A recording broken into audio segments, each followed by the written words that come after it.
Welcome to the American Mind. Thank you, Angelo, for joining us.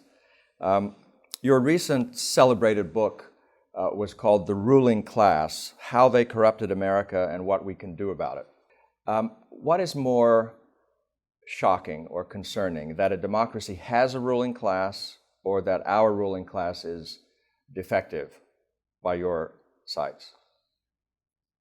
Democracy, of course, should not have a ruling class. It always has prominent people, but it shouldn't have people who conceive of themselves as different and who have disdain for those below them, for those they rule. After all, the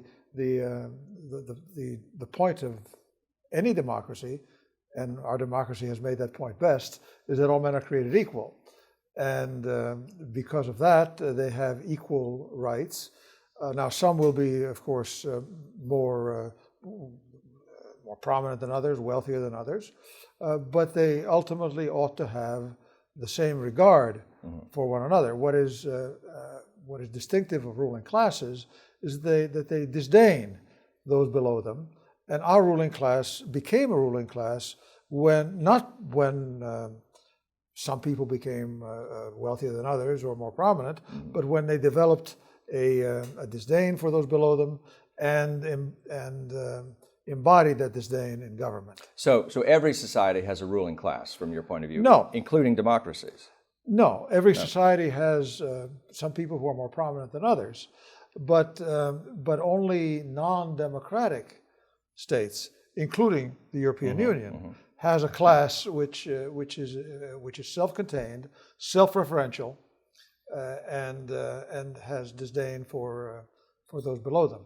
And who is the American ruling class? Well, the American ruling class is characterized not so much by wealth and position, but by a focus on government, focus from which they derive not only power, but also personal sustenance, and again, above all, by their attitude toward their inferiors.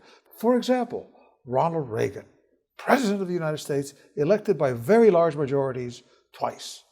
In one case, it was 46 states that he won. And I recall that when he delivered a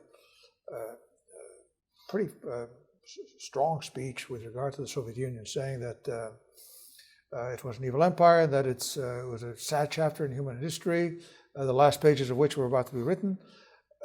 Stroop Talbot wrote in Time magazine that those were his personal views and did not represent the views of the U.S. government. Is that right? The President of the United States did not. And furthermore, he was correct. Stroop Talbot was correct.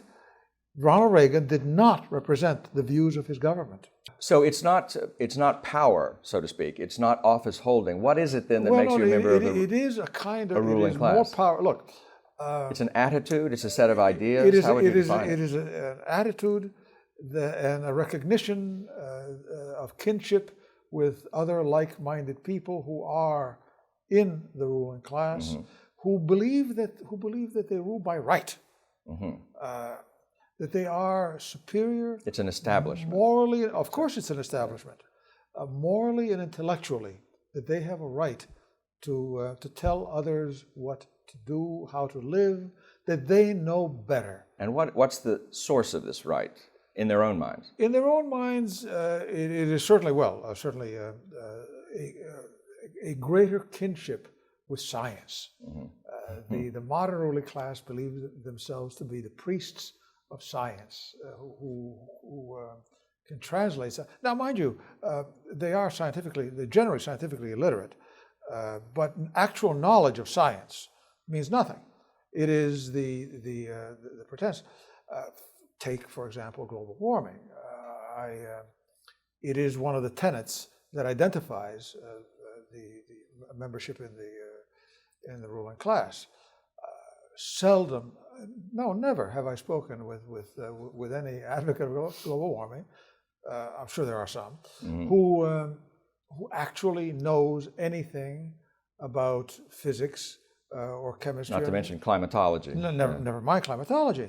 But they assure me that their view is scientific, and that any dissent from it cannot be based on anything but the denial of science. And so what does that mean politically? What is the political science that justifies rule in their minds? Well,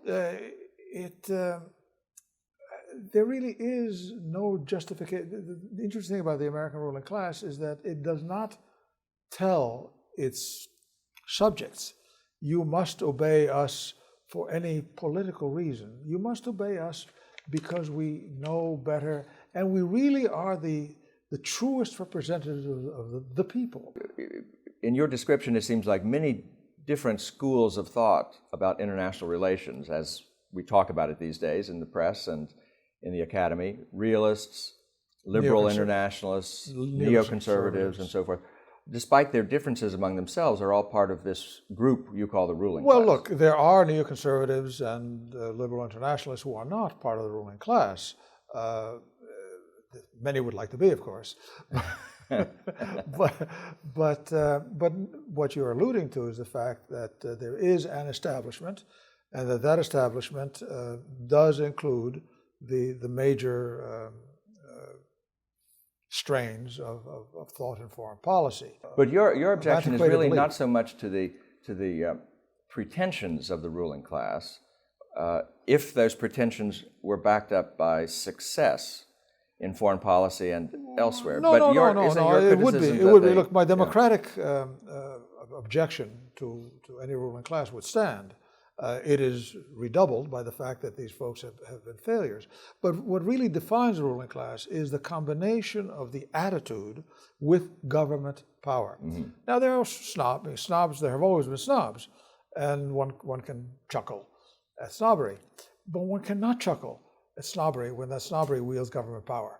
Well, you've written that the establishment, the ruling class in foreign policy, has been losing wars while winning battles for nearly a century. Which is quite difficult to do.